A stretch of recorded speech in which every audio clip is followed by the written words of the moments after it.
trying to get back into doing responses to the CES letter, continuing my religious channel. I really want to get back into this, but been having a hard time concentrating on things like this. So let's get back into this. It's picking up where we left off. This is section 1, titled The Book of Mormon, issue number 8. And it's a little bit longer, and I will say there is a big, long table, and I think that I will... Well, I'll just read through it really quickly. And then my final disclaimers that I need to put out there. This is just my own views. I do not represent the church or its leaders. I am simply offering my own thoughts regarding the issues that are being raised. So, here we go. Part 1, section 8. Issue 8. Okay. There was a book published in 1823 Vermont entitled View of the Hebrews. Below is a chart comparing the View of the Hebrews to the Book of Mormon. Let us get through this chart. Okay, we have first column gives similarities. Second column is View of the Hebrews. Third column is the Book of Mormon. So first, published View of the Hebrews in 1823, first edition, 1825, second edition. Book of Mormon, 1830, first edition, to show that it was published afterwards. Location, View of the Hebrews, Vermont, Pulteney, Rutland County. Note, Oliver Cowdery, one of the Book of Mormon witnesses, lived in Pulteney when View of the Hebrews was published. Book of Mormon, Vermont, Sharon, Windsor County. Note, Windsor County is adjacent to Rutland County. Okay, now we get to our list of actual similarities. The destruction of Jerusalem, the scattering of Israel, the restoration of the 10 tribes, Hebrews leave the old world for the new world, religion a motivating factor, migrations a long journey, encounter seas of many waters, the Americas an uninhabited land, settlers journey northward, encounter a valley of a great river, a unity of race, meaning the Hebrews settle the land and our ancestral origin of American Indians, Hebrew, the origin of Indian language. The Egyptian hieroglyphics mentioned, lost Indian records. On this one they give us the note in View of the Hebrews. It talks of a set of yellow leaves buried in Indian Hill, and Elder B.H. Roberts noted the leaves may be gold.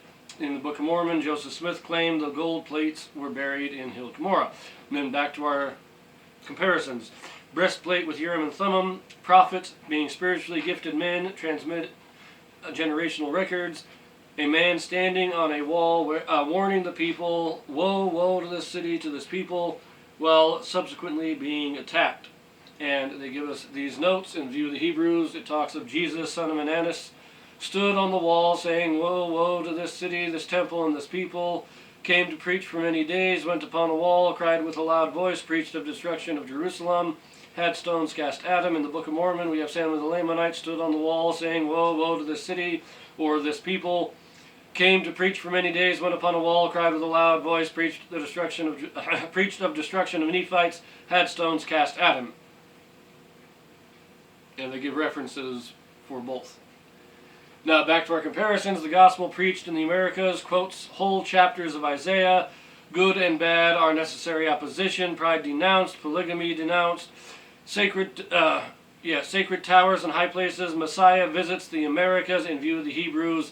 They equate the Mexican god Quetzalcoatl, known as the white-bearded god, as the Mexican Messiah. Idolatry and human sacrifice. Hebrews divide into two classes, civilized and barbarous. Civilized thrive in art, written language, metallurgy, navigation. Government changes from monarchy to republic. Civil and ecclesiastical power is united in the same person. Long wars break out between the civilized and barbarous. Extensive military fortifications and observations with watchtowers. Barbarous exterminate the civilized. Discusses the United States, and then the comparison of the name Ethan to the name Ether. Stating this note, Elder B.H. Roberts noted Ethan is prominently connected with the recording of matters in one case and Ether in the other. And give the source for this is the studies of the Book of Mormon. And I'll talk about that in just a moment. So here we go. The rest of the issue we have. Reverend Ethan Smith was the author of View of the Hebrews. Ethan Smith was a pastor in Pulteney, Vermont when he wrote and published the book. Oliver Cowdery, also a Pulteney, Vermont resident, was a member of Ethan's congregation during this time and before he went to New York to join his distant cousin, Joseph Smith. As you know, Oliver Cowdery played an instrumental role in the publication of the Book of Mormon. This direct link between Joseph and Oliver in the view of the Hebrews demonstrates that Joseph is very likely to have been aware of the theme and content of that book. It gives weight to all the similarities described in the preceding comparison chart. Apologists may point out that the Book of Mormon is not a direct word-for-word plagiarism of View of the Hebrews, and indeed that is not the claim. Rather, the similarities should give any reader pause that two books so similar in theme and content would coincidentally be connected by Oliver Cowdery. LDS General Authority and scholar Elder B. H. Roberts privately researched the link between the Book of Mormon and View of the Hebrews, Joseph Smith's father having the same dream in 1811 as Lehi's dream, and other sources that were available to Joseph Smith, Oliver Cowdery, Martin Harris, and others before the publication of the Book of Mormon. Elder Roberts' private research was meant only for the eyes of the First Presidency and Quorum of the 12 and was never intended to be available to the public. However, Roberts' work was later published in 1985 as Studies of the Book of Mormon. Based upon his research, Elder B. H. Roberts came to the following conclusion on the View of the Hebrews. Quote, "Did Ethan Smith's View of the Hebrews furnish structural material for Joseph Smith's Book of Mormon? It has been pointed out in these pages, that there are many things in the former book that might well have suggested many major things in the other. Not a few things merely, one or two or half a dozen, but many, and it is this fact of many things of similarity and the cumulative force of them that makes them so serious a menace to Joseph Smith's story of the Book of Mormon's origins." And they give the reference of the studies of the Book of Mormon. While this does not prove that the Book of Mormon was plagiarized from the View of the Hebrews, it does demonstrate that key elements of the story of the Book of Mormon, Native Americans as Hebrew descendants, ancient records of natives preserved, scattering of and gathering of Israel, Hebrew origin of the Native American language, etc., predated the Book of Mormon and were already among the ideas circulating among New England Protestant Americans. With these ideas already existing and the previously cited issues with the King James Version plagiarism errors, anachronisms, geography problems, and more issues to come, is it unreasonable to question Joseph Smith's story of the Book of Mormon origins as church historian B. H. Roberts did? Update with additional information at their website. Whew! There you go. Okay, so that is the issue that they are raising, and you will note they do not specifically claim, well, they don't claim direct plagiarism. Well, they're really saying, and they pointed out in that one paragraph, that because people theorized that the American Indians were descendants of Israel, that the Book of Mormon should be disbelieved. We should accept the Book of Mormon to be false because it is just repeating those theories. That's really what this comes down to. This whole issue comes down to that's what they're saying. Because other people theorized about it, the Book of Mormon has to be false. So, first of all, nobody in the church that I know of denies that the theory existed. It existed long before Joseph Smith came on the scene, long before the Book of Mormon was ever translated. Yes, that is true. People had the theory. The Book of Mormon came along and confirmed the theory. That's one of the things the Book of Mormon did, is to confirm that the American Indians are descended from Israel. They are Israelites. Just because they theorized it doesn't mean that any historical record is false. I mean, that is a leap in logic. The Book of Mormon is the historical record that proves the theory correct. And that's what we're saying. On this issue, that's all we're saying. We have no problem with admitting that the theory was there. But the Book of Mormon proves the theory was correct. Now that's the first thing. And I'll actually come back to that main point. That's the main point. And when I talk about the table, I want to talk about that table with similarities. But I want to just mention a couple other things real quick. First, they mention here, B. H. Roberts did research. He talked about View of the Hebrews. The idea that Joseph Smith's father had the same dream in 1811 as Lehi's dream in the Book of Mormon, 1 Nephi chapter 8, I believe. And they're again saying that because Joseph Smith's father recorded a dream, that is sufficient to believe that the Book of Mormon is false. The issue I have with that is that you, in order to make that claim, you have to say that God is incapable of giving two people the same dream. Lehi was given a vision in his dream that we call the Tree of Life. Joseph Smith's father. Why couldn't he have been given the same dream? Why couldn't God give the same dream to both men? So, in the Book of Mormon, he gives it to Lehi and then he gives it to Nephi. Both of them have the same vision. So why can't Joseph Smith's father have the same vision? Why is Joseph Smith's father having that vision in any way meaningful to the truth of the Book of Mormon?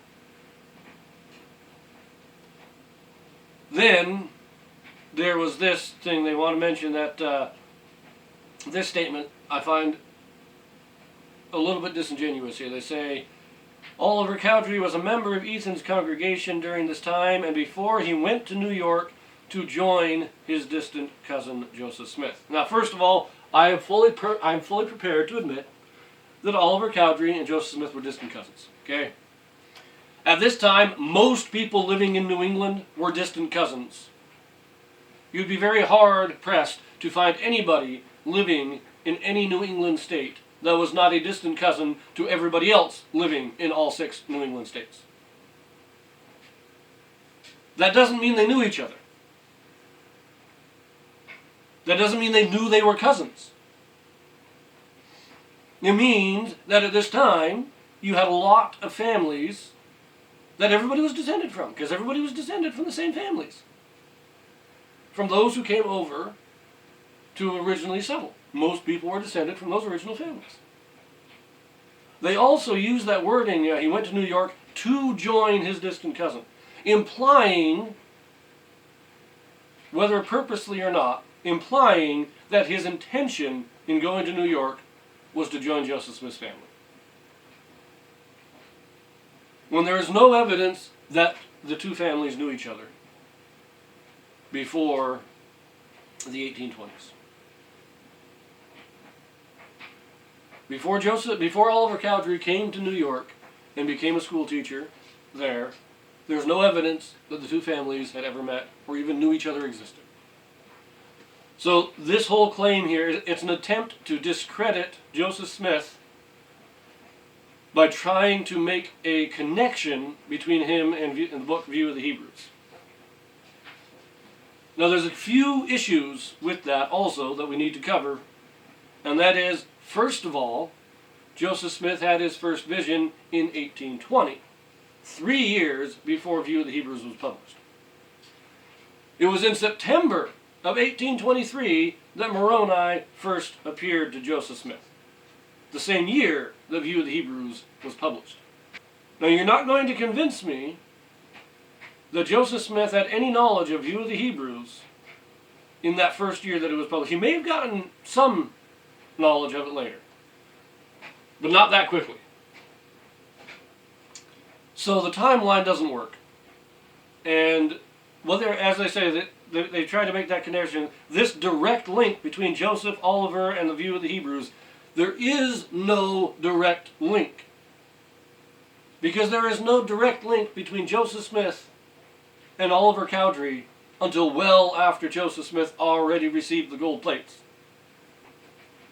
And there is no evidence that Joseph Smith ever knew of View of the Hebrews until after the Book of Mormon was published. So they're trying to establish a link through innuendo and suggestion because they can't do it with the facts. And I will close one last thing before I do the table of comparisons. At the beginning of this table, they listed the publication year and location for View of the Hebrews and Book of Mormon. And they got the publication years correct. 1823 for View of the Hebrews, 1830 for the Book of Mormon. But the locations, they changed the location for the publishing of the Book of Mormon in order to again establish a connection that does not truly exist. Because they say here, very correctly with View of the Hebrews, that it was published in Pulteney, Rutland County, Vermont. That is very true. That is where it was published. But then they claim that the Book of Mormon was published in Sharon, Windsor County, Vermont. But the Book of Mormon was published in New York. That is a well-established historical fact. Not just in New York, but in western New York. Several hundred miles away. Now it is true that Joseph Smith was born in Sharon, Windsor County, Vermont. But his family moved away when he was like 4 years old. They had been living in Palmyra since, I believe, 1816 or 1817, something like that. So this is, again, a disingenuous attempt to make a connection that does not exist in the historical record. And this one, I'm not sure that I can even credit them with making it by accident, because it is so well documented where and when the Book of Mormon was published, that for them to claim, even insinuate that it was published in Vermont, is dishonest. Okay, so now let us look at the table of similarities that they presented. Now, their basic argument is that because of these similarities, we should believe that the Book of Mormon was based off of this idea that is presented in View of the Hebrews. But I go back to those 5 truths that I listed in my first video. The 5 truths. The fourth one was that the Scriptures are true. They are the Word of God. Not just doctrinally true, they're historically true. What they say happened really happened. So the question that I ask when it comes to this is, given the Book of Mormon is true, would we expect there to be similarities or differences between the Book of Mormon and View of the Hebrews, presenting this previous historical theory? Now, as I mentioned before, we admit that people had theorized about the American Indians being descendants of Israel. So View of the Hebrews, which quotes extensively from previous scholars, is presenting the historical theory. The Book of Mormon, when we accept it as true, is the historical confirmation or historical proof that the theory was correct. So given the Book of Mormon is true,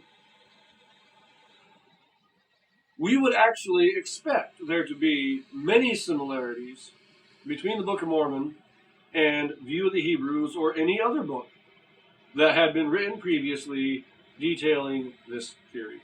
Because one is the theory, the other is the proof. So for instance, we take this table and we examine each one. I'm not going to go into detail on any of them, but we look here first. We can see these are things dealing with Israelite culture and history. And if we're going to believe that the American Indians are descendants of Israel, would we not expect elements of that Israelite history and culture to be present? Would we not expect the historical theorist to discuss these cultural influences? And would we not expect the historical record to show these cultural influences?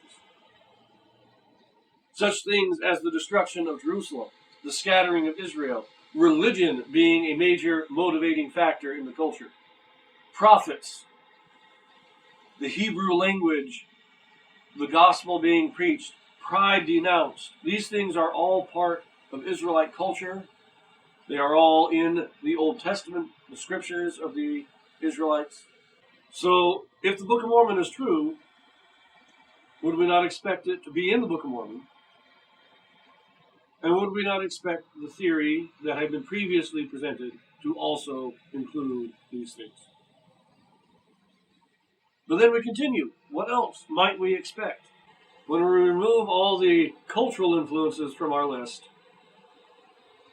we take what's left over, and then we ask ourselves, how did they get from the Middle East to America? Would we not expect anyone who is theorizing that they did, in fact, move from the Middle East to America to explain how? And if we are looking at a true historical record of how that happened, would we not expect that to be in that record? And if we're talking about such a journey, would we not expect things such as a long journey? The fact that they leave the old world for the new. Many waters being the oceans, or the meeting in America of great rivers. Would we not expect, in a true historical record, these things to be mentioned? Would we not expect somebody who is theorizing of the migration of a group of Israelites to America to address these issues? And then we continue and we remove these ones from our list and we look at what we have left. And looking at what we have left, we still have to deal with the fact that the American Indians were a very barbarous and uncivilized culture. They were living in the Stone Age. They did not have knowledge of metallurgy, of the written language. They were missing all of these things, and yet the Israelites had them all.